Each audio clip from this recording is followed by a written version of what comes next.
So my name's Saba. I'm one of the sales associates here at WatchCraze. I've always kind of taken a keen eye for watches. One of my closest friends, Hoff, always had a beautiful piece on his wrist, and every time I saw him, kind of ask him about it.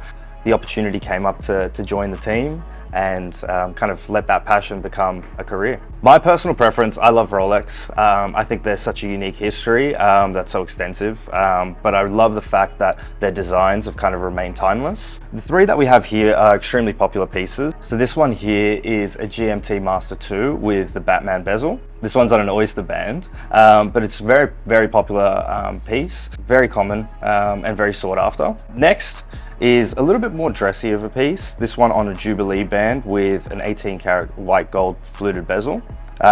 This one with a blue Azzurro Roman dial.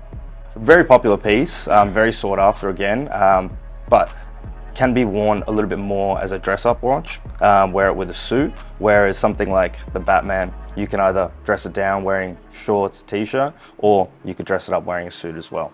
So this one here, very, very special piece. It's a 40mm day. This one with a champagne dial with the baguette markers. And this one is on a presidential band. So as you can see, the yellow gold really pops, and the champagne dial is neutral enough that you can, wear it across multiple different occasions as well. So we'd love to hear what people's preferences are, how they're going to go about dressing that piece, whether it's going to be a daily wear or if it's going to be for special occasions. So yeah, we'd love to hear the combinations that people are interested in, and really what kind of draws them to the specific piece.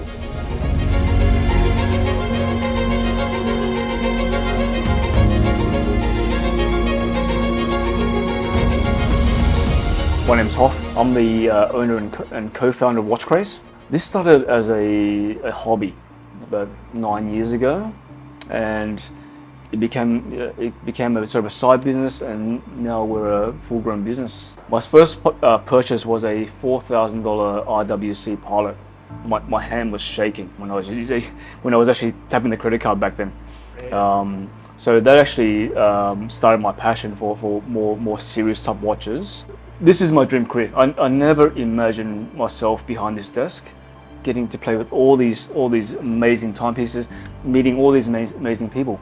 One of the best things about being in this industry and having this business, we get to experience a huge variety of timepieces, regardless of price or the hype behind it. Every watch has a story. Every brand has a story, and I just love the fact that we get these amazing, unique timepieces that come through. For example, this is a Breguet open work tradition 7057. This is actually one of my grails back in the day. One of my clients brought this in, and I was so happy to actually receive it as consignment. I can look at this all day. Breguet has a very unique signature design for this open work tradition. More so with the coin etched case itself, they put a lot of detail and thought behind the wearability and the design of the watch. It's become a cult classic. Pretty much you actually see the engine of the watch in the front. A lot of our watches, for example this Lange, you see the face, you see the hand and the functions, but you don't actually get to see much of what's going on behind the scenes until you flip it over. However, with the Breguet tradition, you actually see everything.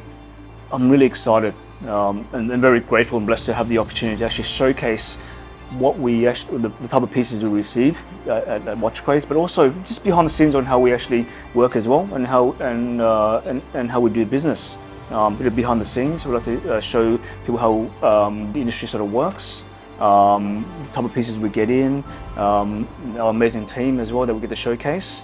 We look forward to presenting you more and more content. All right, my name is Gab. I'm part of the WatchCraze team over here, covering all fields of operations from sales to everything in the background. Watches has been something that I've grown a passion for throughout the most recent years. Seeing it on people's wrists and getting involved in them on a day-to-day within the culture, getting to spend some time around them. And now we're lucky enough for a business as such, and we get to share that passion and that hobby into an actual business, and something we get to enjoy, but also make a living out of it as well.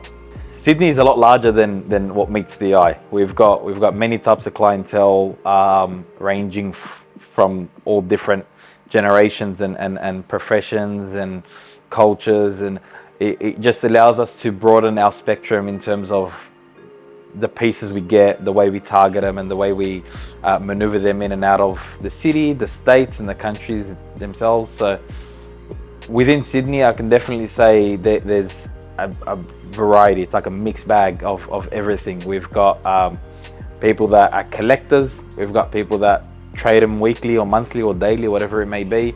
We've got people that are there for purely the passion and just enjoy the pieces themselves.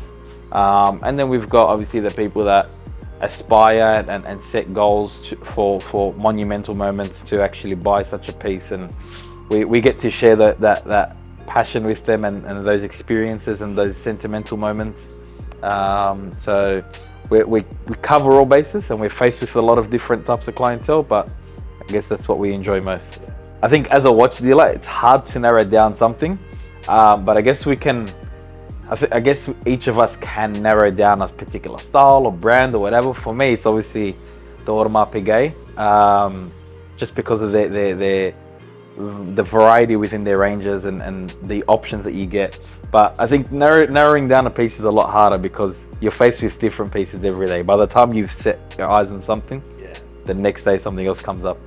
Oh, we do everywhere. We do everywhere. I mean, just like for example, today we've received a consignment piece off a client out in Perth, and we've got to unpack that and repack it for a client that we're sending it down to in Melbourne. So this little place has tentacles reaching all over the country, and we've obviously got reach internationally as well. Just tomorrow morning, actually, we've got a couple of pieces coming in that we've sourced from overseas.